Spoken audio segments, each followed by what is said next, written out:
anisan'ireo tranombarotra mivarotra ny finday avolenta sy ny kojakoja rehetra mahakasika ny sy manodidina izay finday izay ny tranombarotra zelozela etsy amin'ny botika Antananarivo ty Analakely ampitany lapan'ny tanàna rihana voalohany box 228.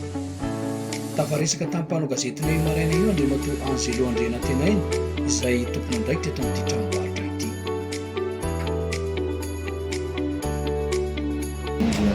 Zelozela boutique dia mivarotra telefona aloha zany afatarabe sy maro anazy fa ankoatran'izay koa nefa misy ihany koa ny ato aminay ny resaka réparation misy ihany koa ny resaka multi service ohatry ny resaka flasage dia godasy ohatry zany dia iny afataranareo efa hitanareo mpandaharana namasika iny afahitanareo fa TVM sy réactiviste ohatry zany amin'ny karazana promotion maro vidiny mirary zany fa ankoatran'izay misy ihany koa ny karazana telefona marque maro samihafa toy ny Redmi, Realme, dia afaka miditra WhatsApp nareo afaka miditra ihany koa miantso mivantana ihany koa amin'ny fianaran-tariby azahonanay dia ny 03411 0030 03260 069 06 03340 020 07.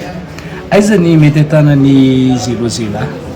Ya, ny toerana hatreto aloha ho antsika eto Antananarivo dia eto amin'ny tia shop Analakely box 28 premier étage farany amin'ny faritra kosa nareo dia misy ihany koa Fédération box 47 amin'ny Anjoboa Solitaire.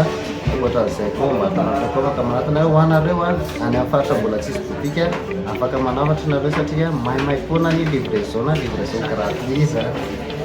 Malaza be ny vente en ligne ireo fivarotana anabaka na anjotra tambajotra manao an'izany ve ny zelozela? Ya, efa tao anatin'ny aina tao anatin'izay mitsisika satria misy an'izao ny marque ohatry ny vaovao mbola sy tonga eto amintsika ny marque ny produit efa azonareo sady mamandrika azy mifampiresaka amin'ny vatantsika afaka manatona ty amin'ny boutique nareo hitantsika hoe ahoana ny fanarahana sy manafarantsika letanareo mety aminareo marque. Anisan'ny critère takenay mpanjifa ny hoe misy ny service après-vente manao an'izay ve ny zelozela raha mividy fitaovana na zavatra atao aminareo toy ny telefona na ny casse écran sisy. Zay misy ny tena manisany mahafapo ny client sady mampiavaka zelozela boutique raha boutique hafa misy fitsiny service après-vente ary ny fahaiza-mandray anay ihany koa ny client tsy tonga eto ianao dia hoe tsy fantatra ilay zavatra na hoe ho arirariranay ianao fa tongava manandrama dia ahita ianao hoe ahoana ny atao amin'ny zelozela boutique zay. Firy andro eo na firy volana eo zay service après-vente zay? Ya, miarakaraka le produit ho alainao satria misy maharitra 12 volana misy nday arakaraka le izy misy ray volana dia arakaraka le zavatra azonao zany.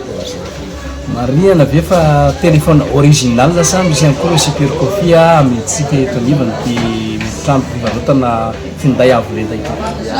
Misy ny original ary maro karazana marque original fa itsika moa zany dia raha malala fa eto Madagasikara ka miakina amin'ny sandam-bola mpanjifa indray dia anjaranay mpivarotra no mampafantatra ny mpanjifa.